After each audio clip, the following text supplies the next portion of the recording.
Bueno, hoy vamos a estar viendo, vamos a estar abordando las plantas espontáneas comestibles. Para los que recién se incorporan, la estructura de la tertulia es la primera parte donde abro el tema, donde presento la temática que tiene que ver con las plantas espontáneas comestibles en el día de hoy. Y hay una segunda instancia donde se da, digamos, lo que sería el intercambio, las preguntas, las consultas, y sobre todo lo que tiene que ver con la experiencia de ustedes y con lo que ustedes traen en relación a las plantas espontáneas y lo que les genere lo que tenga que ver con el tema, ¿no? Y con lo que vamos a ver ahora. Así que bueno, las preguntas igualmente las pueden ir haciendo en el chat si quieren. De todas maneras, igual después al final vamos a dar como una segunda instancia para intercambiar, para comentar. Bien, a ver, ¿qué vamos a ver hoy? Digamos, más allá de que el tema tiene que ver con las plantas espontáneas comestibles, me pareció interesante hacer como una contextualización de lo que tiene que ver con la alimentación, con el modelo productivo actual, con la soberanía alimentaria y, digamos, también la cuestión cultural, ¿no? Sobre los alimentos, que también es muy fuerte a la hora de decir que podemos comer, podemos consumir una planta espontánea comestible que de repente nos sale en una maceta, nos sale en el costado de la huerta y que la tenemos como tildada como que es una maleza. Bueno, desestructurar un poco esa creencia, me pareció interesante también hacer como una contextualización histórica y bueno, y destapar esta cuestión de la alimentación más en profundidad, ¿no? Por eso, digamos, una primera parte que tiene que ver con, bueno, esto de la prehistoria de la Revolución Verde, que tiene que ver con la alimentación del humano. Muy breve vamos a ver el modelo productivo actual y la producción de alimentos, la soberanía alimentaria y salud, y ahí sí vamos a entrar a lo que son las plantas espontáneas comestibles. Vamos a ver que tienen un rol ecosistémico muy importante, que muchas son también plantas indicadoras. Y después, bueno, vamos a ver algunas plantas espontáneas comestibles que, bueno, yo elegí 10, pero hay muchísimas, ¿sí? Esas son como las más... digamos, me pareció como las más fáciles de encontrar y al mismo tiempo que tienen muchas propiedades, un valor nutricional súper interesante. Y después al final también les voy a dejar un material bibliográfico, que es, bueno, una cartilla del INTA que se llama Yuyos Bien Comidos. Después hay un material de la Cátedra de Soberanía Alimentaria de la Universidad de La Plata, que también vienen trabajando en el tema, que también esa cartilla tiene varias plantas y tiene recetas. Y después también les voy a dejar un video de Josep Pàmies, que tal vez algunos lo conocen, que él también trabaja mucho con plantas espontáneas comestibles en España, y todo lo que tiene que ver con las plantas prohibidas, ¿no? Esto de que hay plantas prohibidas, raro, pero bueno, sí, sabemos que hay muchas plantas que están prohibidas, y muchas de ellas, digamos, sabemos que tienen muchas propiedades medicinales, y bueno, eso, también les voy a dejar el video para que después cuando les interese lo puedan chusmear. Bien, partiendo, digamos, lo que, digamos, de Hipócrates, ¿no? O sea, hoy en día lo retomamos, no es nada nuevo, ¿no? Esto de que tu alimento sea tu medicina y tu medicina sea tu alimento. Digamos, eh, partiendo de la base de que hoy en día la alimentación muchas veces la vemos como una fuente de satisfacción o un entretenimiento, o de repente estoy aburrido y como. Bueno, andar un poquito más, ¿no? Y como ir en profundidad de qué es el alimento, de qué nos alimentamos, vamos ahí a ahondar un poquito, ¿no? De qué son los alimentos también y qué consideramos un alimento y qué no.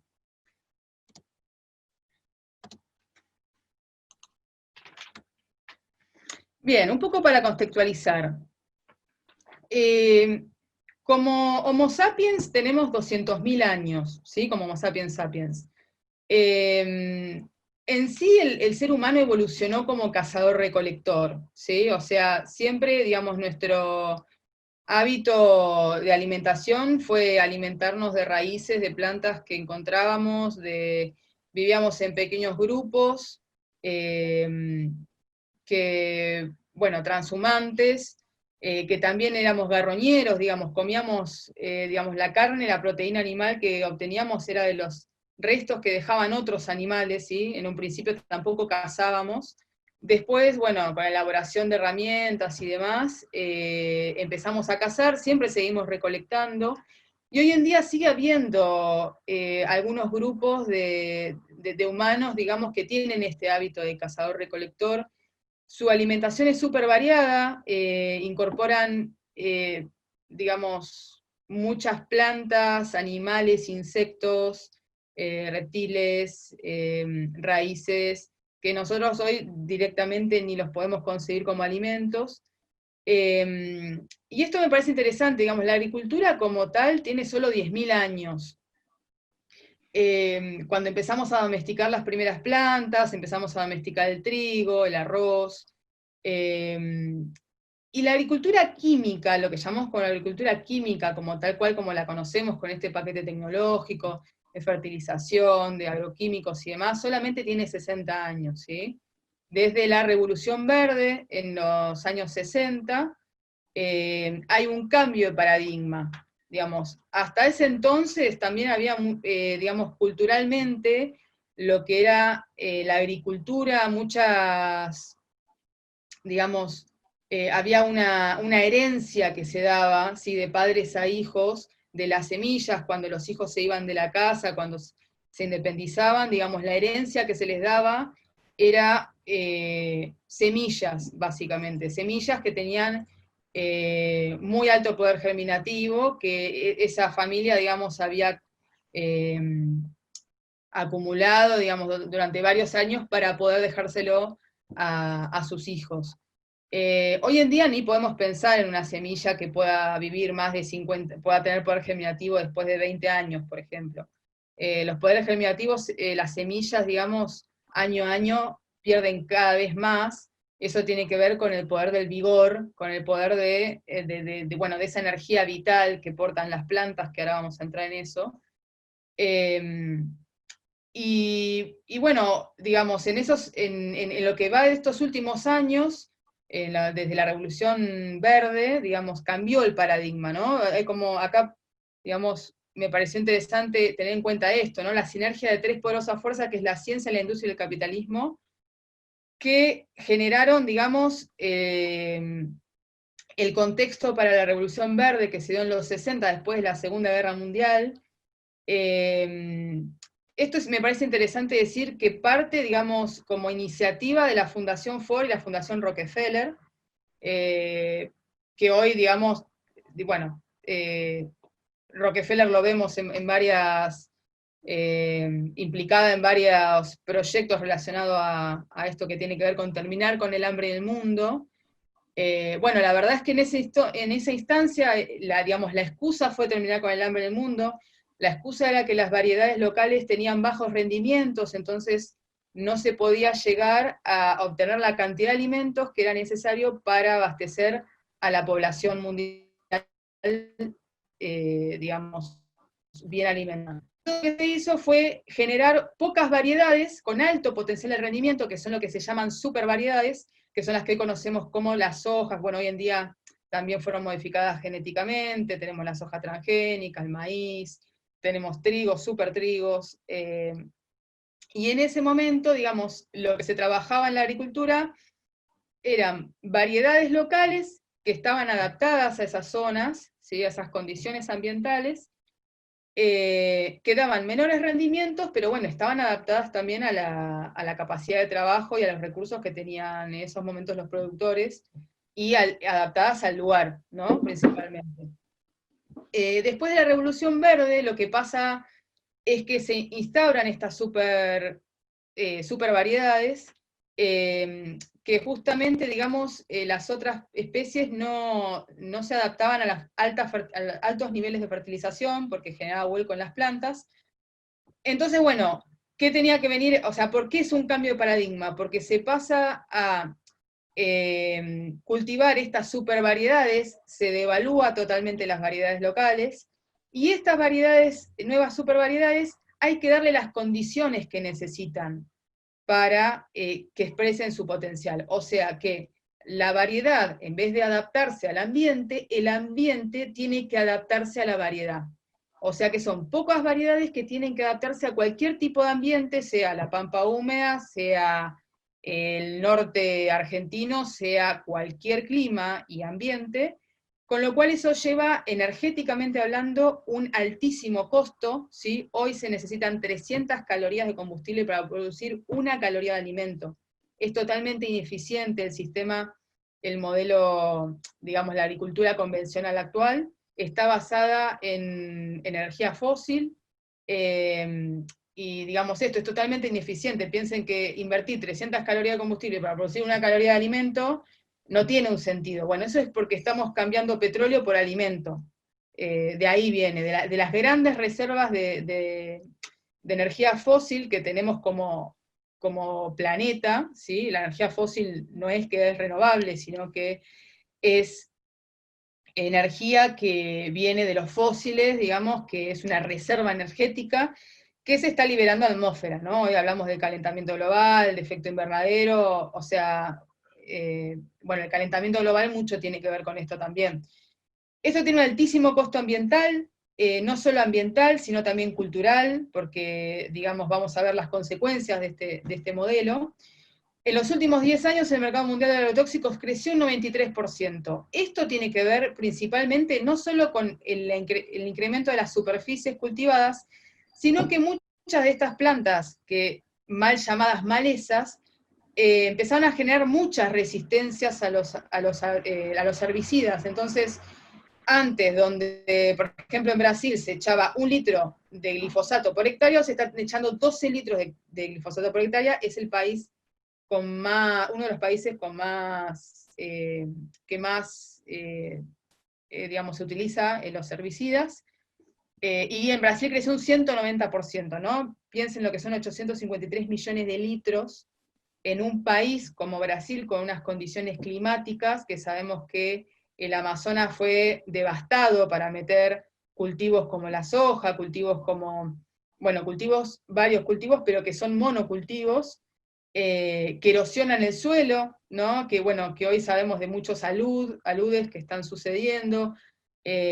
cambios climáticos, especies que están desapareciendo, digamos, todo ese desbarajuste que estamos generando como humanos, digamos, en el planeta no es gratuito tampoco, ¿no? O sea, hoy estamos pagando las consecuencias de romper un montón de equilibrios que la naturaleza los tiene muy regulados. Bien. Esto, para que tenga una idea, la pérdida de variabilidad genética en alimentos es monstruosa. Piensen que, si se fijan, las primeras 3, que son maíz, trigo y arroz, ¿sí? Estos 3 cultivos concentran el 60% de la producción mundial total. O sea, todo lo que se produce en el mundo, el 60% es arroz, trigo y maíz. Sumado a que las variedades de arroz, trigo y maíz también son muy pocas, porque no son las variedades de arroz que había en su entonces, hace 200 años, sino que también han sido seleccionadas, modificadas genéticamente. Y estos son sistemas de producción basados en tecnologías de insumo, o sea, alto coste energético, está basada en energía fósil, en vez de tecnologías de proceso, ¿no? Que tienen que ver con, bueno, ver cómo hacer un sistema donde las especies se complementen, donde ver cómo hacer un control biológico, cómo ver, contemplar también, digamos, las rotaciones, bueno, digamos, todo eso, en este caso, en estos modelos, se sustituyó por prácticamente monocultivos en muchos casos.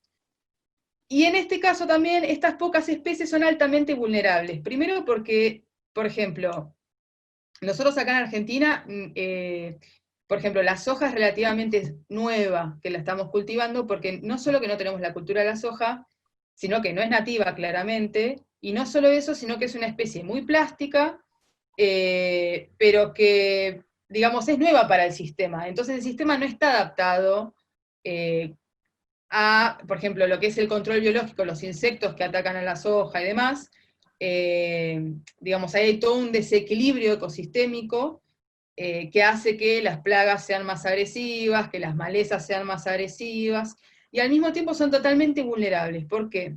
Por eso algunos estuvieron en las tertulias anteriores, saben que las plantas tienen sistemas de comunicación, ¿sí? Que se comunican entre ellas para, de repente, ante un ataque, o de repente si les falta agua, o si de repente tienen condiciones para germinar, las plantas se comunican entre ellas. En este caso, estas plantas son plantas bobas, o sea, el hombre selecciona por productividad, no selecciona por aptitud para adaptarse al medio, o por las propiedades que tienen, no, simplemente por altas productividades. Entonces, eso hace que dejemos de lado un montón de cuestiones que después las tenemos que salir a suplir,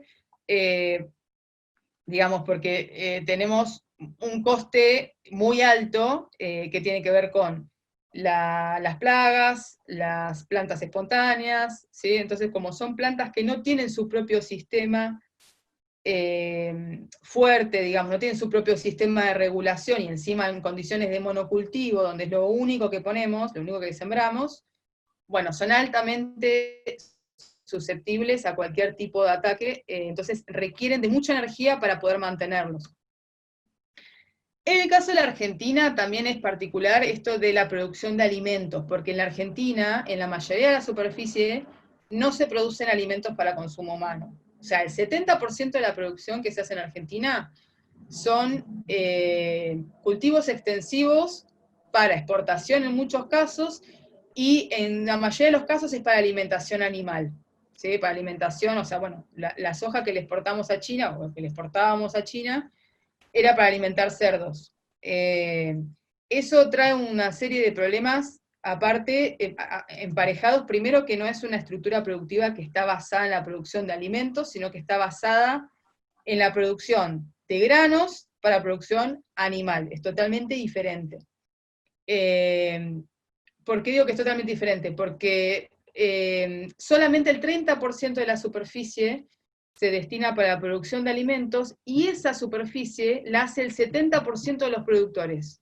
O sea, el 70% de los productores, que son pequeños productores, son los que se encargan de la producción de alimentos. O sea que el sector más vulnerable, porque sabemos que hace muchos años, digamos, el pequeño productor es digamos, el más desprotegido. No tenemos políticas tampoco de producción regional, entonces también las producciones regionales quedan totalmente vulneradas, y al mismo tiempo la producción de alimentos cada vez es menor, porque esos pequeños productores cada vez, digamos, de crisis tras crisis, eligen irse del campo, no les queda otra que irse, el famoso éxodo rural, ¿sí?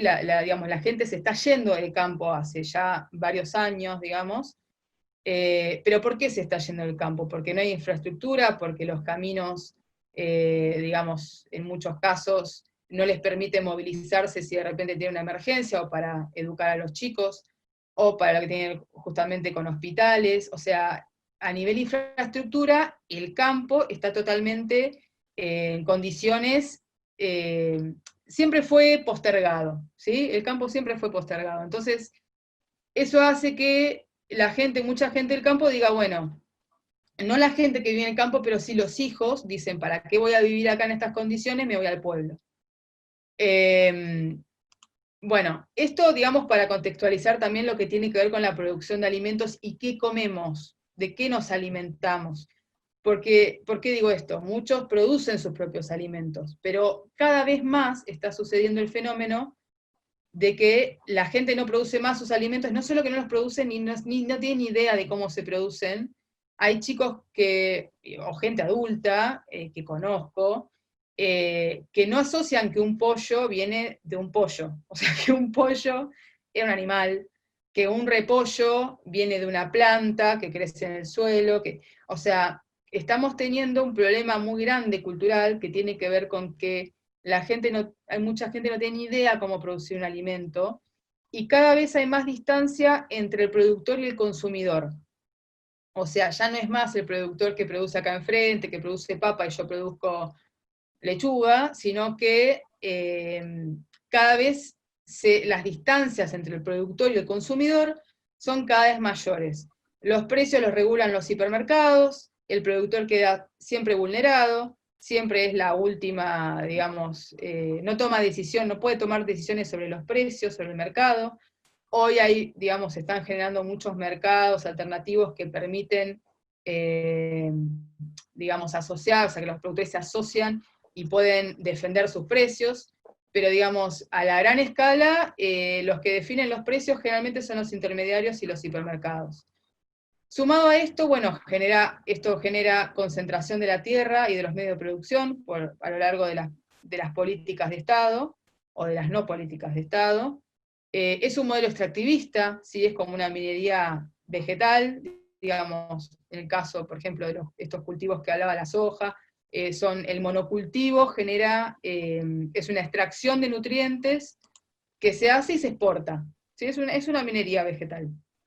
Esto genera erosión del suelo en las culturas, y bueno, Argentina es sabido que ha perdido mucha productividad y fertilidad de los suelos por este modelo, ¿no? Digamos, también, digamos, se ha sufrido un proceso de pampeanización en muchas regiones, como el norte de Córdoba, ¿sí? El Monte Nativo, bueno, digo un montón del norte del país también, ¿no? En Tucumán, en Salta, digamos, se han devastado los montes y las yungas, ¿sí? Las selvas, en Misiones también, para implantar cultivos extensivos como la soja, por su alta rentabilidad económica, y bueno, es lo que se llama el proceso de pampeanización, o sea, de querer generar la pampa húmeda, o sea, una extensión de la pampa húmeda, generar esos ambientes, esto de dar las condiciones a estas super variedades, se adapta al ambiente. Hay que sacar el monte, se saca el monte, hay que hacer lo que hay que hacer, se hace. Todo para meter estas super variedades. Bien. Esto, bueno, consecuencias: pérdida de fertilidad de los suelos y de biodiversidad, la erosión, contaminación de aguas. El problema del hambre que planteaba Ford y Rockefeller, bueno, hoy hay 1.200 millones de personas desnutridas en el mundo, o sea que el hambre sigue siendo cada vez más un problema cada vez más grande, porque la población crece también. Y esto de que el humano esto de que ha ido arrasando con la biodiversidad del planeta, al punto de que ya no se reconoce como parte de una comunidad ecosistémica, o sea, en muchos casos el humano ha dejado de percibirse como parte del sistema, es como los recursos al servicio del humano. Esto le da la autoridad para hacer lo que quiera con los recursos, y bueno, y en solo 20 años, millones de toneladas de la mejor tierra, digamos, ha ido a parar a los cursos de agua. De hecho, digamos, un claro ejemplo acá en la Argentina, el delta, por ejemplo, arrastra la tierra, digamos, el delta es digamos, se ha ido formando con los sedimentos que ha arrastrado el río. Esos sedimentos que ha arrastrado el río es tierra que ha venido de algún lado, ha venido más del norte. ¿De dónde? De zonas donde ha sido deforestada, donde el suelo quedó totalmente desprotegido, y donde ha sido erosionado y arrastrado por los cursos de agua. Entonces, bueno, esto es un claro ejemplo de las consecuencias de este modelo productivo. Bien, este gráfico me parece como, o sea, este gráfico lo saqué de una presentación de Eduardo Cerdá, que tal vez lo conocen, es un referente de la agroecología hoy en día. Acá lo que está relacionando es, bueno, la evolución de los microorganismos, la relación entre los microorganismos de suelo y los espermatozoides humanos. Algunos pueden decir, ¿qué tiene que ver? Bueno, tiene que ver mucho aparentemente, o sea, en la pérdida de los microorganismos del suelo, o sea, la degradación de los suelos por este modelo, digamos, tiene una relación directa con los espermatozoides humanos. Esto lo podemos relacionar también como en esto de concebir que el planeta, ¿no? Digamos, todos los seres estamos conectados y al mismo tiempo, digamos, que se degrade el suelo, no es que es gratuito para los humanos, digamos, sino que afecta directamente, lo podemos ver desde la alimentación, y cómo el sistema se ha ido degradando en biodiversidad, ¿sí? Hoy en día he sabido, por ejemplo, que se habla de un síndrome de las abejas que están desapareciendo. Bueno, eso tiene que ver justamente con todo esto. Tiene que ver con que estamos devastando los recursos, con que estamos haciendo un uso indiscriminado de los recursos naturales, y evidentemente tiene consecuencias. Hay una, o sea, todo parte, digamos, por la biología del suelo, ¿sí? O sea, no podemos ignorar las consecuencias de estos suelos degradados por la deforestación, por la pérdida de biodiversidad. Entonces, este gráfico me pareció bastante claro y bastante impactante en la relación que tiene que ver, ¿no? el suelo con los espermatozoides, bueno, con los problemas de fertilidad que hay hoy en día también. Eso mucho tiene que ver la alimentación. Bien, y esto nos lleva a un cambio de paradigma.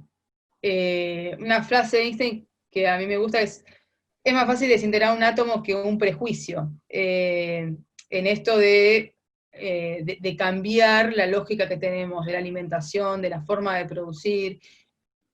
Bueno, yo, digamos, mucho tiempo he trabajado con productores y siempre la excusa, digamos, se ve como la agroecología o como otra forma de producir como algo que no es viable, algo que es de bajo rendimiento, que, digamos, que no es sustentable, que económicamente tampoco es rentable, y es una mentira, es un mito.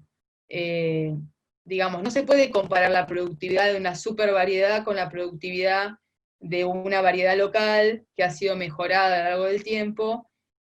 Digamos, no se puede comparar a nivel productivo, sí se puede comparar a nivel sistémico, porque si no lo analizamos a nivel sistema, es como, es mirar solo una partecita, ¿no? Se puede ser altamente productivo, se puede ser sustentable en el tiempo, porque también la degradación que se genera en el suelo hace que los rendimientos bajen, hace que tengamos que invertir más energía, y en el paradigma actual eso también lleva a menores rendimientos a largo plazo, que en el caso de la agroecología lo que genera es lo contrario, de poder generar más productividad a lo largo del tiempo de una manera sustentable.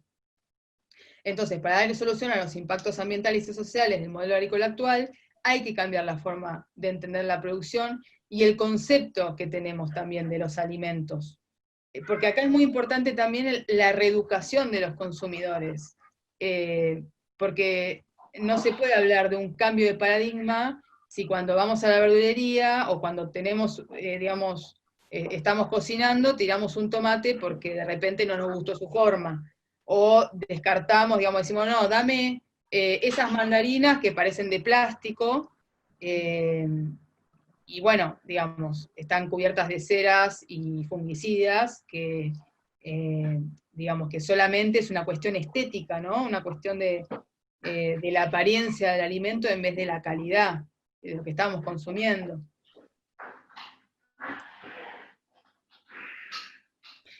Bien, y acá entramos en lo que son las plantas espontáneas comestibles. Me parece que me faltó, se me pasó esta. Bien, entrando en la soberanía alimentaria y salud, cabe preguntarnos qué son los alimentos, ¿no? Como cuando hablamos de alimentación, partiendo de la etimología de la palabra vivere, que es del latín vivere, ¿qué significa tener vida? O sea, relacionamos los alimentos con algo que porta vida. La vida como, o sea, esto de lo que tiene que ver con la vida como fuerza versus la vida como sustancia. En el paradigma actual, donde, digamos, sobre todo en Occidente, donde pasamos a medir todo en función de la sustancia, ¿no? O sea, todo es cuánta proteína tiene, cuánto hidrato de carbono tiene, no medimos la calidad, no vemos que el alimento es un portador de fuerzas vitales, no lo relacionamos como tal. Hablamos de calorías, de última, pero no hablamos de cuánta vida tiene un alimento. Y eso tiene que ver con el paradigma de la envoltura, o sea, vemos una manzana, nos parece linda, bueno, este es un buen alimento. Y poco tiene que ver con lo que porta de vida, digamos, ese alimento. Y acá es importante entender que los elementos químicos, mismo las moléculas, son portadoras de energías vitales, de fuerzas, son portadoras de, básicamente, de energías, de fuerzas que principalmente vienen del cosmos, o sea, esto puede sonar muy abstracto, pero la planta, digamos, lo que hace es tomar la energía solar y la transforma. La fotosíntesis es un proceso de metamorfosis de la luz, o sea, lo que hace la planta, toma el dióxido de carbono, toma el agua, y que los usa como portadores para una energía que lo que está aportando es luz, ¿sí? Y de lo que nos estamos alimentando es de luz.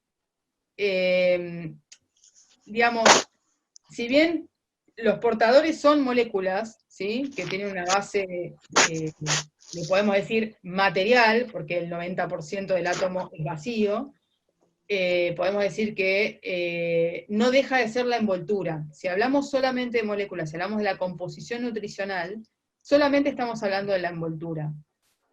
Entonces, no es lo mismo una planta que recibe agua de lluvia, que recibe energía solar directa, que interactúa con los insectos, que tiene sus mecanismos de autorregulación, a una planta boba que metemos en un invernáculo junto a un conjunto de resto de plantas bobas, como es el caso del tomate, que pasa mucho. Primero desinfectamos el suelo con un compuesto que es altamente tóxico y cancerígeno.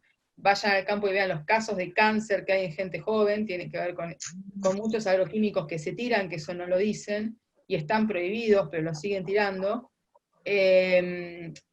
No reciben agua de lluvia, no reciben luz directa del sol, entonces, y hay que estar controlándolas de todo, porque son tan vulnerables que cualquier insecto, cualquier planta espontánea va a querer crecer ahí porque tiene recursos, y es muy fácil atacarlas, porque están totalmente en sus sistemas debilitadas. Eso es lo que estamos consumiendo.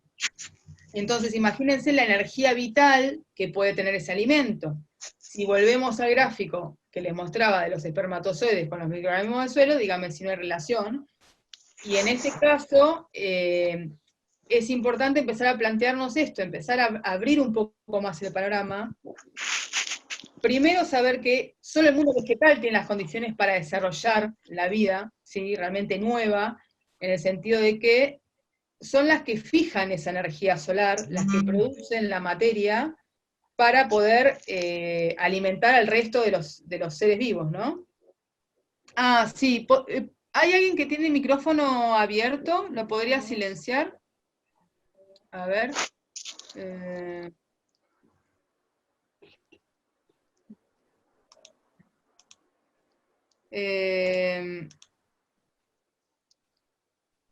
Todos lo tienen silenciado, no sé cómo silenciarlo, pero... A ver, acá me preguntan, perdón, primero de los micrófonos, ¿hay alguien que lo tiene en volumen? Ah, Clelia. Clelia, ¿podría silenciar? A ver. Ahí está, ahí la silenciamos. Listo. Gracias. Bueno, acá preguntan, si está regulado el tema de las certificaciones de agrotóxicos, ¿cómo podemos saber si realmente nos estamos alimentando con alimentos libres de agrotóxicos? Bueno, buena pregunta. Mirá, el tema de la regulación es un tema porque hay una regulación. Hay muchos agroquímicos que hoy en día están prohibidos, como los organoclorados, como hay un montón de agroquímicos que, para que tengan una idea de la magnitud de la gravedad de los agroquímicos, hay agroquímicos como los organoclorados que cuando un animal se alimenta o incorpora, se alimenta de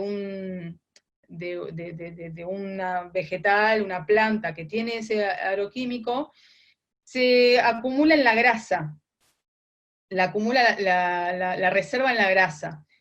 Y cuando otro animal se come a ese animal, se va pasando de animal a animal, o sea, va quedando en la cadena trófica. Entonces, El tema es que está en la cadena circulando esos compuestos, ¿no? Por otro lado, hay un montón de regulaciones, hay algo que se llama tiempo de residualidad, o sea, el tiempo que tiene que pasar entre que aplicaron el agroquímico a que pierde el efecto tóxico, ¿no? Eso se llama tiempo de residualidad. Ese tiempo muy pocas veces se respeta. Entonces vos por ahí te estás alimentando en un alimento que no sabes si fue respetado ese tiempo. Entonces, cuando hablamos de soberanía alimentaria también hablamos de qué estamos comiendo y el derecho a saber a lo que estamos comiendo, y el derecho a un alimento sano. El derecho de saber que te estás comiendo algo que no tiene un pesticida o un herbicida. En realidad, digamos, no se respeta del todo. De hecho, yo trabajé 8 años en la escuela agrotécnica en Cañuelas, que está en el medio del campo, digamos, y hay una legislación, digamos, en muchos distritos, que tiene que ver con que no se puede fumigar a 500 metros de cualquier poblado, de cualquier vivienda, de cualquier centro educativo. Bueno, el campo de enfrente fumigaba de vez en cuando, los chicos tenían dolor de cabeza, por eso los chicos hicieron muchos reclamos, y nosotros también, digamos, fue público, hablamos con la intendenta, hablamos, digamos, con bueno, hicimos todo un trabajo digamos, para que se cumpla la normativa, y bueno, esos productores nunca nunca fueron multados, nunca, digamos, se les hizo ningún tipo de nada. Así que, digamos, hoy en día siguen produciendo como venían produciendo, y ese problema sigue estando. Entonces, el tema de valer los derechos, pues muchas veces pasa que digamos, las leyes están, pero no se cumplen. Y el tema también de esto bueno, por ejemplo, el tema de la marcha contra Monsanto. Monsanto ya, o sea, es la empresa con peor fama del mundo, de peor imagen. Hace poco la compró Bayer. Si es Bayer es bueno, ¿no? Dice el dicho, digamos, el eslogan de la empresa.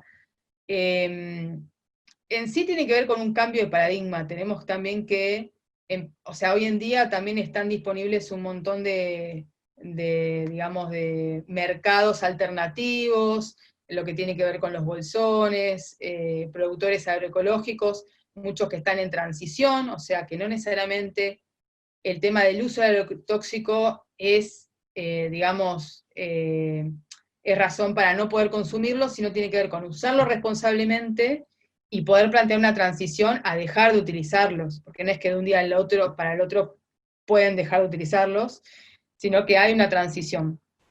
Bueno, hoy en día hay un montón de organizaciones que están trabajando en la parte de la comercialización. De hecho, si quieren, hay participantes que están también involucrados, saben muy bien cómo es el tema de estos mercados, y también después quieren comentar un poco de su experiencia, también, digamos, son bienvenidos para hacerlo.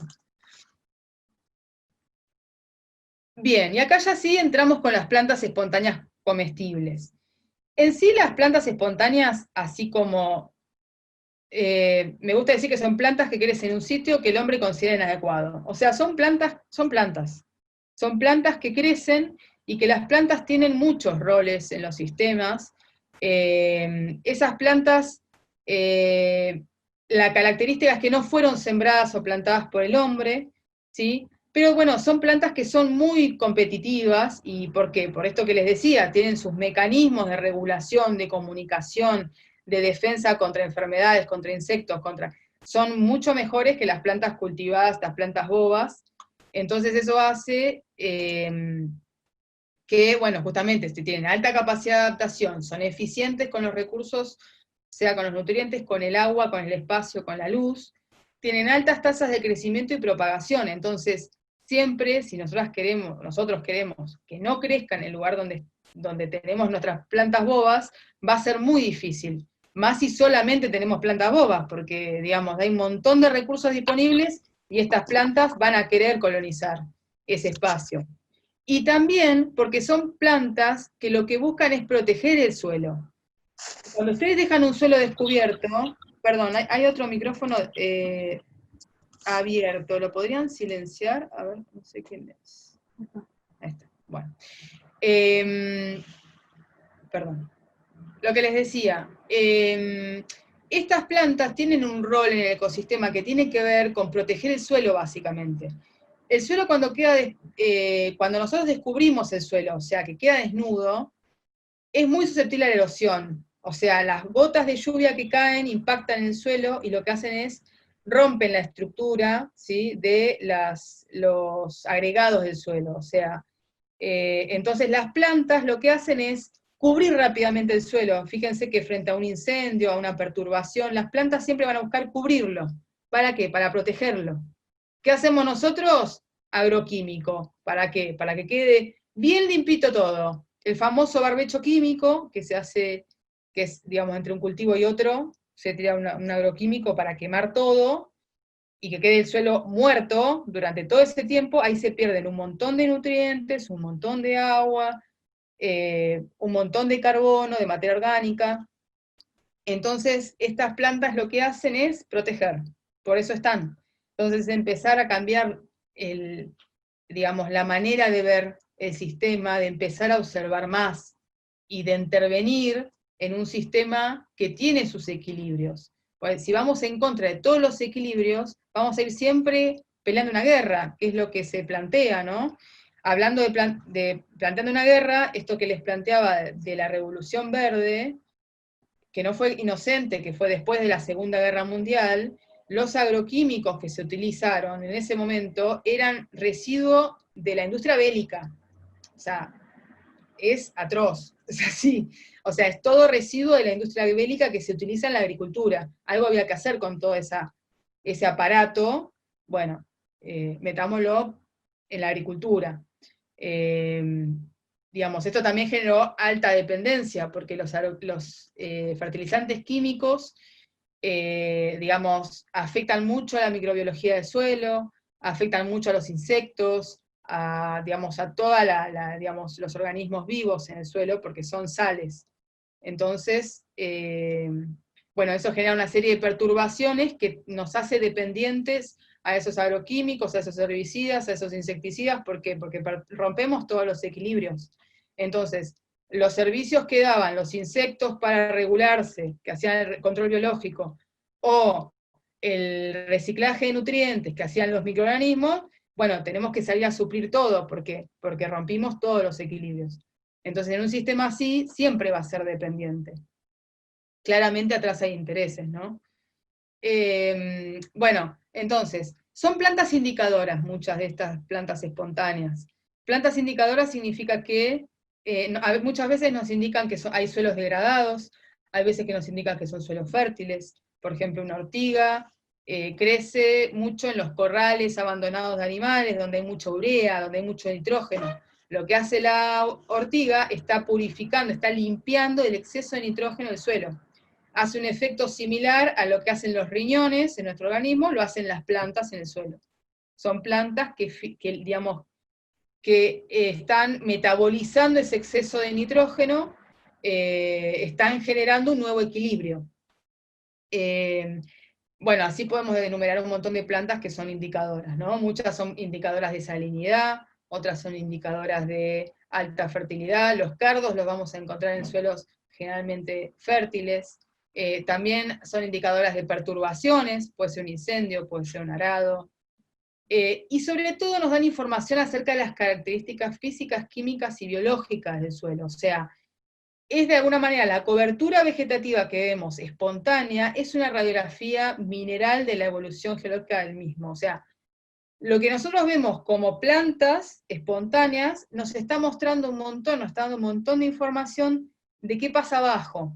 O sea, si hay mucho nitrógeno, si cómo estamos nutricionalmente, cuáles son los nutrientes que predominan según la evolución de ese suelo, porque según el origen de ese suelo también va a ser la composición mineral, si está compactado, si de repente está contaminado, o sea, bueno, todo ese tipo de información nos la dan las plantas espontáneas comestibles. Se dice que al análisis de suelo se llega recién después de hacer todo este tipo de observaciones. sea, ya tenemos una idea del suelo, a partir de estas plantas indicadoras. Y después que tiene un rol ecosistémico, digamos, estas buenesas, digamos, estas plantas espontáneas, tienen un rol en el ecosistema, esto que les comentaba, que tiene que ver con proteger el suelo de la pérdida de nutrientes y humedad, prevenir la erosión, captar más energía, hospedan insectos y pequeños animales. Esto es importantísimo, lo de las plantas huésped. En las huertas, mucha gente saca todo, limpia todo, y no deja lugar para los insectos benéficos y los insectos plaga. O sea, en algún lugar tienen que vivir y algo tienen que comer. Si le sacamos absolutamente todo, se van a comer nuestras plantas o las plantas que nos interesan. Entonces, esto es un punto importante. Si no dejamos, muchas veces, digamos, en lo que ha pasado en la pampa húmeda, estas plantas huésped han quedado totalmente, digamos, relegadas abajo de los alambrados. Solamente abajo de los alambrados, donde no se puede intervenir, bueno, ahí quedaron viviendo muchos insectos, lombrices, porque está la perturbación, bueno, que a algún lugar se tienen que meter. Y es muy importante observar, porque muchas veces hay gente que ve un insecto, ve un pulgón y ya se vuelve loca y me va a comer toda la planta, y no, de repente te come una planta. Yo tengo acá una planta de tabaco que se la devoraron las orugas, salió otra planta de tabaco al lado que ni la tocaron, y el resto de las plantas están como si nada. Entonces, bueno, es entender, se comieron el tabaco porque evidentemente ya, o digamos, su equilibrio, o ya su ciclo estaba llegando hacia el final, y el tabaco se usa mucho en la agroecología como para captar insectos, porque también se pegan, las hojas son como una felpa y se pegan ahí, entonces, bueno, es una trampa para insectos. Es observar, ¿sí? No es que si tenemos algunos insectos ya tenemos que intervenir. Muchas veces esos insectos nos permiten que los insectos que generan el control biológico, o sea, que se comen a esos insectos plaga, existan. Entonces, como tienen alimento, existen. Entonces, hay equilibrios ahí que se regulan. Las arañas son generalistas, se comen un montón de insectos. Entonces, es empezar a observar, es empezar a meternos, son insectos benéficos, cómo es el ciclo del insecto. Lo mismo con las plantas. No es, esta planta es una maleza, la voy a matar. Bueno, de repente sí, por ahí está en un lugar donde no queremos que esté. Bueno, veamos qué otras estrategias tenemos, cubrir el suelo en vez de dejar suelo desnudo, o de adelantarnos y por ahí una planta más competitiva. Son estrategias que tienen que ver con la creatividad también a la hora de intervenir el sistema. Bien, entonces, bueno, también promueven la biología del suelo, restablecen los equilibrios ante perturbaciones, y este dato, que son, o sea, hay registradas 10.000 o cerca de 10.000 especies espontáneas, de las cuales el 20 o al 30% son comestibles. Esto nos da un total de 2.000, 3.000 plantas comestibles. Esto es lo que está registrado, porque, digamos, hay una infinidad de plantas, imagínense cuántas más comestibles hay, ¿no? Pero, digamos, esto nosotros, si ustedes tuviesen que hacer una lista de las especies vegetales que consumen en su casa, tal vez no sean más de 20. Y eso también nos habla de, culturalmente, cómo se ha erosionado nuestra alimentación. Bien, y acá entramos a las plantas espontáneas. Sobre la parte de recién, ¿quieren hacer alguna pregunta o algo que no hayan entendido? Después vamos a ir a la parte más de, digamos, de debate y de, digamos, de intercambio, pero, digamos, conceptualmente o algo que no hayan entendido o que quieran aclarar. Ahora vamos a entrar, digamos, en lo que son las plantas espontáneas comestibles. Si no, seguimos. ¿Venimos bien? Bueno. Bien, la verdolaga es una planta que me parece muy interesante. Es una planta espontánea que crece en las partes bajas, es una planta anual, tiene una raíz profunda, bueno, es riquísima en carotenos, en vitamina 1, B2, C, minerales, es súper refrescante, se puede consumir como ensalada, se pueden hacer jugos, ¿sí? Licuados, también se puede cocinar. También se usa mucho como tratamiento en quemaduras, la acidez estomacal, problemas de aparato excretor, bueno, es muy diurética, Es una planta que sí, digamos, tener en cuenta que siempre hay que consumir las hojas tiernas, ¿sí? Las hojas jóvenes, porque siempre las plantas a lo largo que van, digamos, creciendo, van madurando, van llegando a la floración, las hojas tienden a volverse más duras o tienen sabores más fuertes. Entonces, bueno, siempre tener en cuenta órganos jóvenes.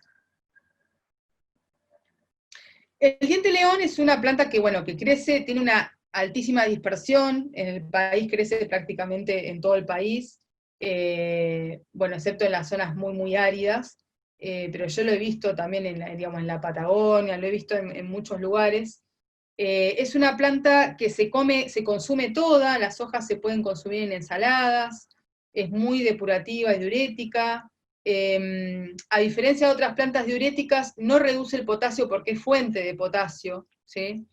Es muy buena para todo lo que es hígado, todas las plantas amargas, como vamos a ver la chicoria, promueven, digamos, la actividad de la bilis, digamos, de la vesícula biliar. Y bueno, también las flores son buenas para las vías respiratorias, y se puede hacer con la raíz, digamos, también hay muchos tratamientos para la leucemia con la raíz. Se puede hacer como un símil café de raíz de diente león, se seca, se lava bien, se tuesta, y se muele y se hace como un símil café. Y con las flores se puede hacer un vino o una miel, que es muy rica, que yo después en esta grilla, en este material que les paso de yuyos bien comidos, ahí hay recetas de cómo hacer el vino y la miel de diente de león. Bueno, también es muy rica en vitamina C, tiene más calcio que la leche, sí, que la leche dice, no, calcio, la leche, bueno, digamos, hay muchísimas plantas que tienen muchísima más concentración de calcio que la leche. Bueno, el taco de reina es una planta que es súper noble, es muy rastrera, protege el suelo, aporta materia orgánica, es muy raro que tenga problemas sanitarios, tiene muy alta en vitamina C, en carotenos, tiene mucho calcio.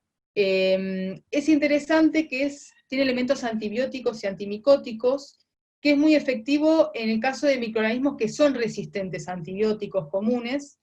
Por eso mismo también no tiene casi problemas sanitarios, porque es su propio sistema de defensa. Y se pueden comer, bueno, las flores son riquísimas, tienen un gustito así medio picantón, como si fuese un rabanito, las pueden poner en ensalada. Las hojas también, las hojas pueden hacer buñuelitos con las hojas, es fortificante de la sangre, digamos, tiene un montón de propiedades. Eh, y los frutitos también los pueden hacer como picles, pueden hacer como si fuesen, eh, no me sale ahora la palabra, alcaparras, son como si fuesen alcaparras, las pueden preparar así. Y bueno, es una planta súper noble, les va a crecer en cualquier lado, es muy raro que, digamos, que la afecte, digamos, o sea, tolera altas temperaturas, sino por ahí en lugares muy sombríos, no se adapta bien, pero cualquier lugar que le dé el sol se va a adaptar bien. Bueno, la ortiga para mí es una de las plantas más poderosas, no solamente como alimenticia, que muchos dicen, no, bueno, cuando la van a agarrar, que pica porque es urticante, tiene pelos urticantes, que es la misma sustancia que tienen las hormigas, ¿no? Cuando nos pica la hormiga, bueno, es la misma sustancia, por eso nos pica así. Pero si la cosechamos con una bolsa en la mano, ¿sí? Nos protegemos y le damos un golpecito de cocción, un hervor o un vapor, se le va el picor ese, digamos, y es riquísima, se pueden hacer buñuelos, tortillas, sopas, digamos, la verdad que es una planta y que es riquísima en hierro, en vitamina, en, bueno, proteína, es muy rica en calcio, y es una planta muy estimulante del organismo, es una planta que tiene mucho hierro, es una planta muy hierro, entonces promueve la formación de glóbulos rojos, estimula la circulación de la sangre. Yo la hago mucho en tintura, muchas personas conocidas que tienen muchos dolores articulares, reuma, y la tintura es excelente para esos casos, casos de, bueno, de estimular la circulación sanguínea, limpiar la sangre, es excelente, y es una planta así que está en otoño e invierno, después desaparece, y bueno, es mejor siempre elegir las plantas más grandes porque son las que tienen más contenido de, digamos, de nutrientes. Bueno, la lengua de vaca es otra planta, digamos, muy interesante, que por ahí la tienen vista, que también es parecida un poco como al amaranto. Bueno, es indicadora de, justamente, es común en suelos que no son salitrosos y que son fértiles, por eso también compite mucho con los cultivos. Siempre se consumen las hojas tiernas, ¿sí? Se pueden cocinar o no. Y bueno, es una planta que tiene muchísimas proteínas y minerales, tiene mucha vitamina C, sí tiene ácido oxálico, ¿sí? Que entonces hay que evitarlo en casos de que personas que tienen cálculos renales o descalcificación, y estimula glóbulos rojos, que, bueno, tiene que ver con que tiene alta cantidad de hierro. Y bueno, también es diurética, regula el hígado, la vesícula, ¿sí? Es una planta también con muchas propiedades. La cerraja es medio prima hermana del diente de león, ¿sí? Es muy común también. Es una planta perenne, digamos que digamos, la van a ver en cualquier baldío, en cualquier terreno que fue perturbado. Y también es rica en proteínas, ácidos grasos esenciales, vitamina C, carotenos. Sí, esto que no lo comenté, el diente león, el látex que tiene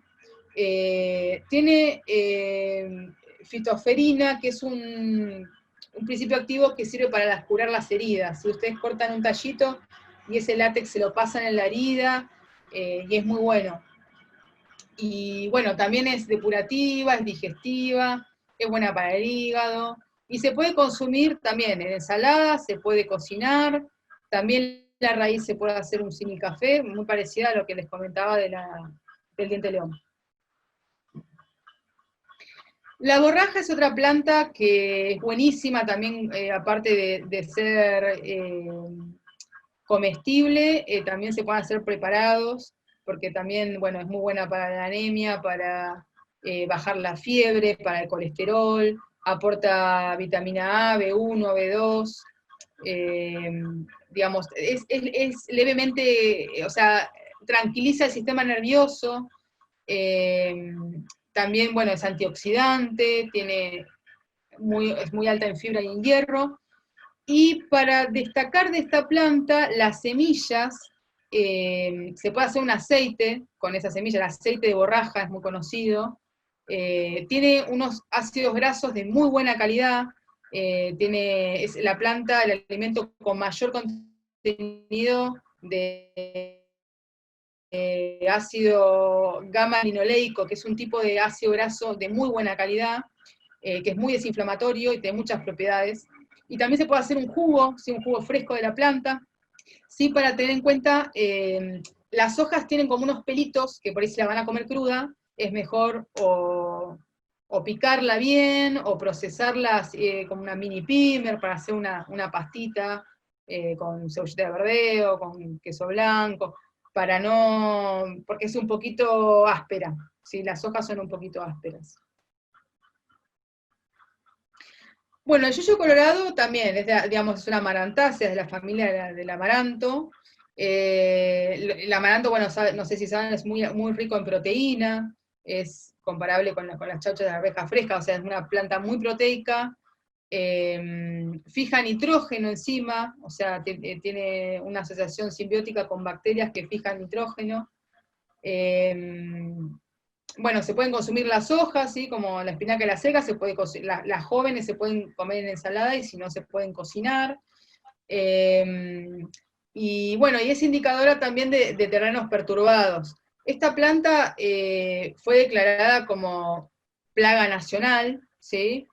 Bueno, o sea, es un alimento de excelentísima calidad, y es uno de los que, digamos, los menos queridos, digamos, en los cultivos extensivos. Bueno, el yantén es una planta también que la deben conocer, también se le llama siete venas porque tiene la característica que tiene 5 nervaduras centrales y 2 marginales, que es la característica también para identificarla. Las hojas se pueden recolectar, digamos, se pueden consumir. Las semillas tienen muchos mucílagos que son muy buenas para, digamos, para los intestinos, ¿sí? Para las personas que son un poco lentas de intestino, los mucílagos vienen muy bien. Aporta vitamina C, proteínas, lípidos, y es una planta muy purificadora de la sangre, y alivia dolores estomacales. También es una planta que, bueno, se puede utilizar en compresas para los casos de lastimaduras, es una planta muy refrescante también. Y es una planta que también tiene mucha dispersión, una amplia dispersión como el diente de león, o sea, es muy fácil encontrarla en cualquier ambiente. Bueno, la chicoria es una hierba anual, es una, también es prima hermana del, digamos, una compuesta, como el diente de león. También es parecida a la radicheta. Bueno, tiene, aporta betacarotenos, que bueno, que después el organismo los transforma en vitamina A, tiene vitamina B1, B2, mucha vitamina C, y tiene muchos minerales, ¿no? Potasio, magnesio, calcio, fósforo. Es una planta también muy buena para el hígado, es muy buena para, también es del grupo de estas plantas amargas, que favorecen, digamos, todos los procesos digestivos y toda la actividad de la vesícula biliar, el hígado, además. Y bueno, y crece en cualquier lado, digamos, lo van a ver en cualquier baldío, la van a ver, digamos, tal vez acá la tienen vista, de hecho hasta se puede conseguir en la verdulería, pero digamos, sale espontánea en cualquier lugar. Bueno, y para ir cerrando con esta parte de exposición, algunos ítems que me parecieron interesantes, que bueno, que los estuvimos charlando a modo de síntesis, esto del cambio de paradigma, ¿no? Como poder empezar a ser más observadores de los procesos naturales, poder intervenir también responsablemente, tiene que ver con un pensar sistémico, tiene que ver con valorar los recursos locales, ¿sí? Los servicios naturales, valorar de repente, bueno, ver cuáles son los recursos que predominan en la zona, qué plantas se adaptan mejor, pensar en alimentos de estación, ¿sí? Si no soy productor de alimentos, bueno, ¿qué voy a consumir? También tiene que ver con esto. Digamos, querer consumir una frutilla en junio es totalmente antinatural y tiene costos ambientales muy altos, ¿sí? Aparte de económicos. Entonces, bueno, aprovechar, digamos, lo que se da en la región, ¿sí? Valorar lo marginal y la diversidad. Muchas veces hay plantas que, eh, digamos, que salen y salen. De hecho, las plantas espontáneas nos dan mucha información de, bueno, que algo evidentemente también estoy necesitando. Me crece el diente de león, me crece el diente de león, me crece el diente de león. Evidentemente el diente de león o lo tengo que consumir o alguna información me está trayendo. Entonces hay un montón de información que podemos obtener de la observación. Intervenir ampliando nuestra visión también. Las plantas no son cosas que crecen ahí verdes, sino que son seres vivos que también tienen derechos, son seres que también merecen respeto, que también tienen derecho a vivir, como los insectos también. Nosotros estamos interviniendo en el sistema.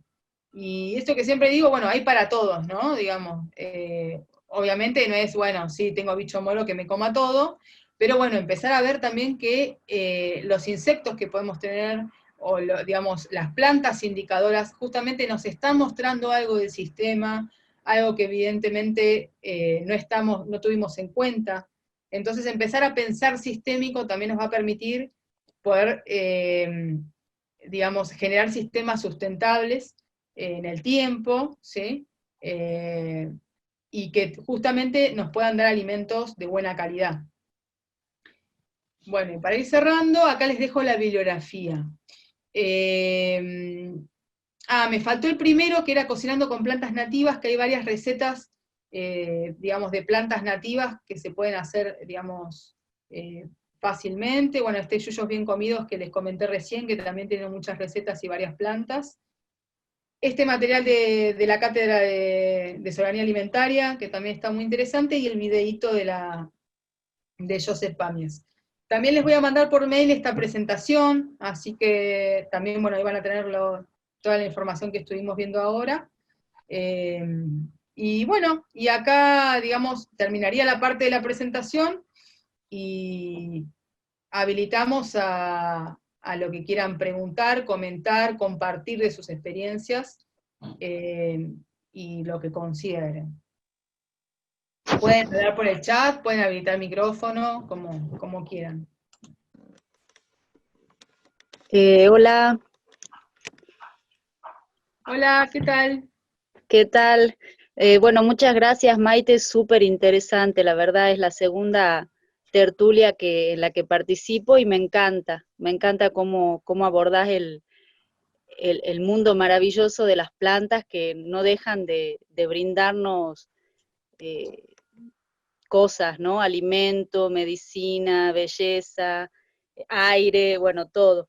Yo quería compartirles, como yo te conté en un mail, yo trabajo con flores de Bach, y de las 38 flores que Bach trabaja en su sistema, 37 son de plantas silvestres.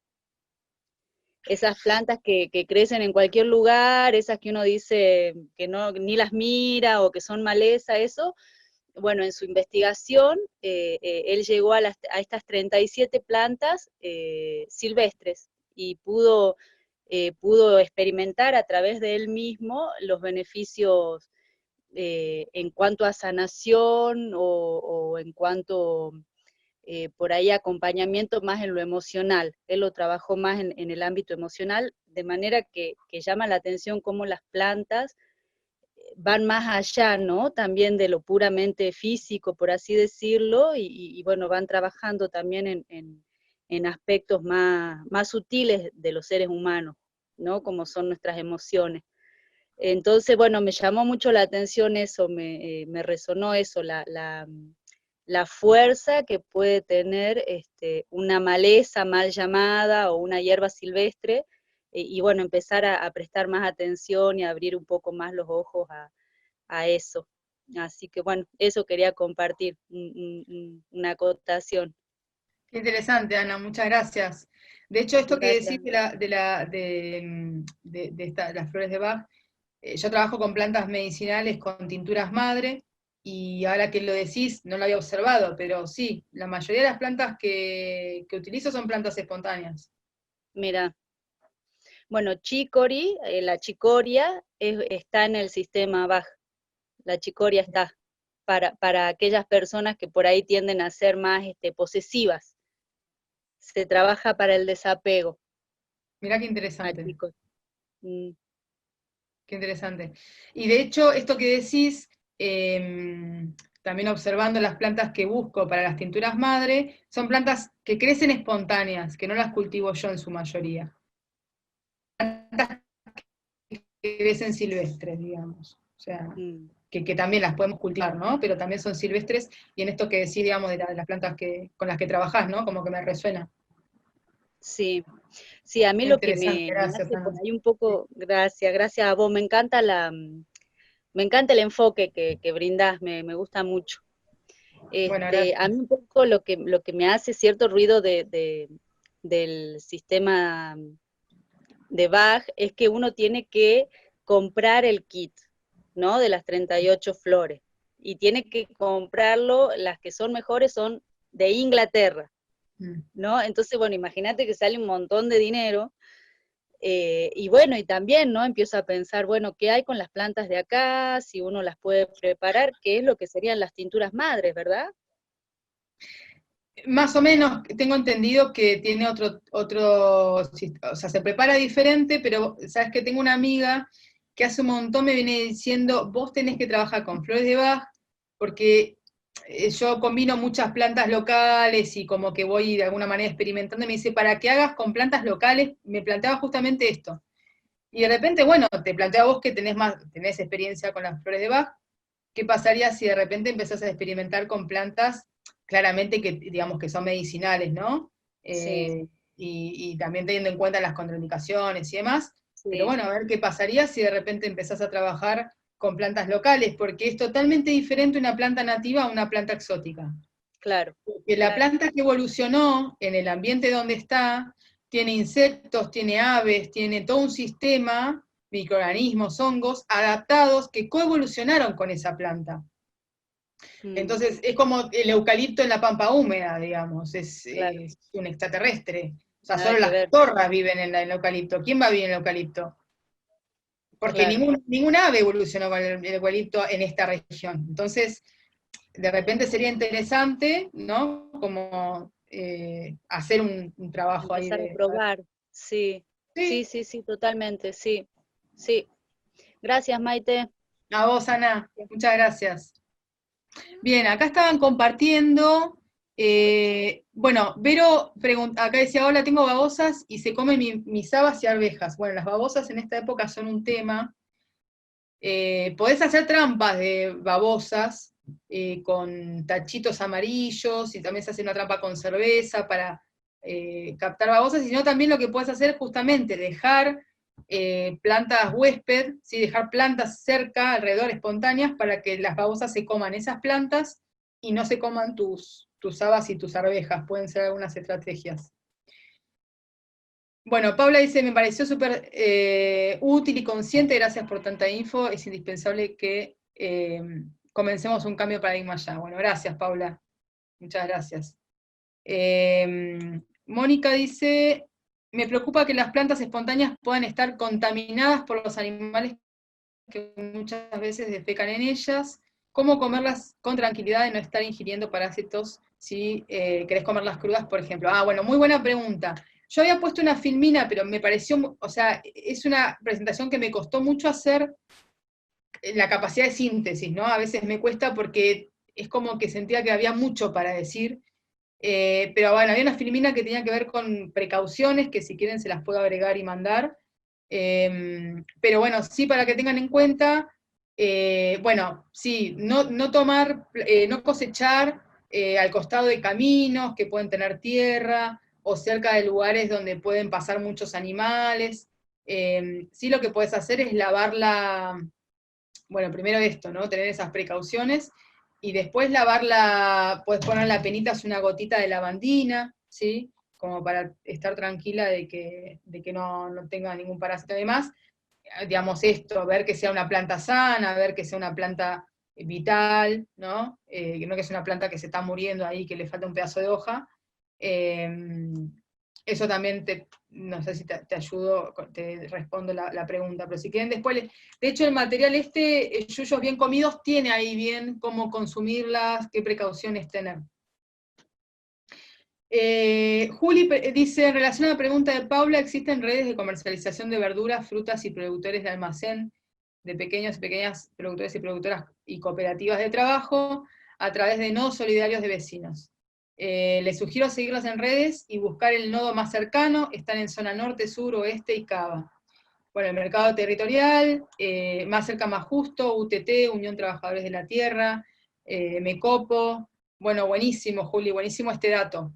Sí, Juli trabaja justamente con el mercado territorial, y bueno, trabaja, de hecho, digamos, hemos hablado también para, digamos, la zona donde vivimos nosotros, poder, bueno, conectarnos con estas redes de mercado, ¿sí? Que son los famosos, digamos, bolsones, que son productores, pequeños productores asociados, de producción agroecológica, así que para que le tomen nota ahí. Acá dice, si algún gatito hace pis en una planta, ya esta debo sacar todo, ¿no? ¿O existe forma de salvar una planta después de eso? Bueno, a ver, si esa planta está en la intemperie, habría que ver, ¿no? O sea, sí, porque en la intemperie siempre va a haber interacción con insectos, con animales. Si justo le hizo pis a toda la planta, bueno, yo diría no consumirla. Pero bueno, digamos, si hace pis en una zona, en un jardín donde vos tenés esas plantas, no pasaría nada, digamos. El tema es si hace justo pis en esa planta. Si no, bueno, tendrías que ver de que pase un tiempo, que con las lluvias eso se lave, y después lavarla muy bien y tener en cuenta también esto de ponerle alguna gotita de lavandina. ¿Las plantas espontáneas se pueden reproducir en canteros y así asegurarse? Sí, se pueden producir en canteros. De hecho, la famosa planta espontánea que te crece en el cantero, yo siempre las dejo. Eh, y bueno, y eso, también te trae mucha información la que nace espontánea. Pero sí, las puedes tener en canteros. De hecho, Isa, que bueno, no sé si está conectado o no, me dijo que iba a ver el tema del internet, si podía conectarse o no. Justo él me estuvo Hola, mandando. ¿me ¿Estás, escuchan? Isa? Sí, estoy. Ah, ¿Me mira. escuchan? No, vivo en el delta, que estabas contando justamente, que es donde se junta toda la tierra, ¿no? Temas al norte y todo.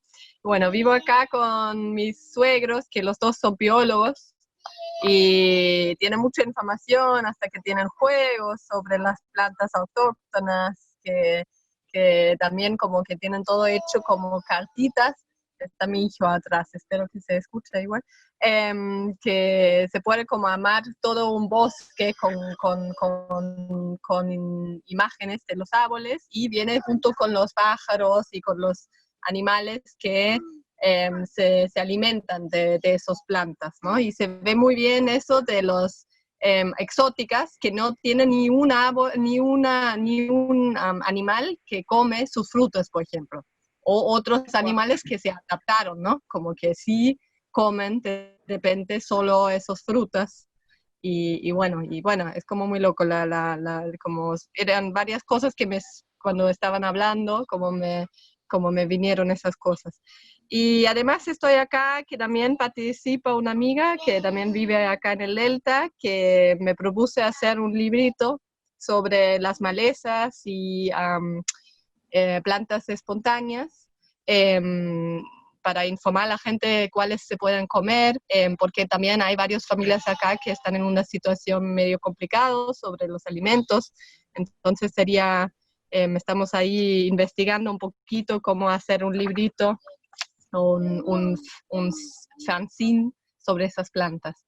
Y bueno, tengo acá el libro Malezas Comestibles del Cono Sur, después puedo mandar un link, creo que vos lo tenés, que Sí, se consigue, buenísimo. el PDF. Y otro, a ver si puedo, no tengo, tengo el vídeo acá. Está en PDF, ¿no? Ese libro, sí. Claro, sí, se consigue. Yo lo tengo en PDF también. No sé si querés comentar un poco tu experiencia, que están armando ahí una huerta con plantas espontáneas y medicinales. Sí, total. Empecé una huerta medicinal, y como también una huerta pensando en que, bueno, mi plan era irme, no está acá en ese momento, entonces como dije, bueno, voy a hacer una huerta en verano que se va a autosostener también, ¿no? Como sobre los años. Y también en Austria tengo un amigo que hicimos talleres de plantas comestibles, plantas espontáneas, como es, sustituyendo otras cosas, ¿no? Como de repente, si estás como quieres cocinar con cebolla, bueno, entonces pusimos varias plantas como ejemplos que se puede usar cuando no tienes cebolla, por ejemplo, ¿no? O si quieres hacer algo con espinaca. Entonces, allá hacemos mucho con ortiga, un montón, como me encanta la ortiga. Y vos estabas diciendo que se salen los espinitas cocinándola. También si lo ponen en una bolsa y lo tiran, como lo golpean contra la pared, también se rompen Sí, los ¿cómo pelos, se llaman? los pelos fruticantes. Sí, Ah, mirá qué exacto. Y interesante. después no te lastiman más, porque ortiga tenemos mucho allá, así que como yo cocino un montón de cosas con ortiga. Y bueno, eso. Y sí, tengo acá varias plantas ahí que crecen espontáneas, y lo pongo en el medio, ¿no? Ahora tengo como una huerta con de todo, lechuga, habas, y un montón de cosas, y en el medio también tengo siempre plantas espontáneas y también medicinales, milenramas y mostaza, y bueno, entonces como varios de esas plantas o amarantos que se producen y hacen semillas súper potentes, se caen, y el año que viene te vuelven a crecer en ese lugar, y no tienes que hacer tanto trabajo y nada, y tienes las plantas ahí comestibles. Y en el delta es mucho trabajo haciendo huerta y todo, entonces como está genial también saber eso. Y bueno. Qué interesante. Bueno, gracias, Isa. Con respecto a esto Nada. decías de las super semillas, que son súper potentes, las semillas de las espontáneas tienen tanto tiempo, muchas veces, y digamos, sus sistemas, digamos, naturales están, digamos, están fortificados, por alguna manera decirlo, que ya en el suelo hay un campo, hay un banco de semillas impresionante de estas plantas. Por eso siempre cuando se las corta vuelven a surgir, y bueno, y es un tema también, de alguna manera, erradicarlas del lugar, porque hay un banco de semillas que tiene con mantener, digamos, con proteger el suelo y con todo esto que hablábamos, ¿no? Entonces, está bueno esto que decís, Isa, de repente decir, bueno, elijo plantas espontáneas para hacer una huerta, en vez de plantas que están seleccionadas con otros criterios, que están manipuladas genéticamente o que de repente no son de la zona y que va a costar mucho más que esas plantas sean competitivas en ese lugar. Así que bueno, muchas gracias, Isa.